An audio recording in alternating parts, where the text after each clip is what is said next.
Sert, kirli toprak, iri gövdesini taşıyan ayaklarının altında çatırdarken gri dev kendini bir toz bulutunun içine sarmalıyor.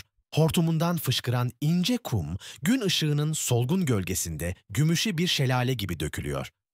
Kulağının kenarındaki benekler, yaşanmışlığın lekeleri gibi parıldarken gözleri dingin bir bilgenin sakinliğini taşıyor. Çatlamış derisinin kıvrımlarında dolaşan serin toz, yakıcı öğle sıcağını uzaklaştırmanın, sinekleri savmanın ve bedenini koruyan görünmez bir zırh örmenin yolu.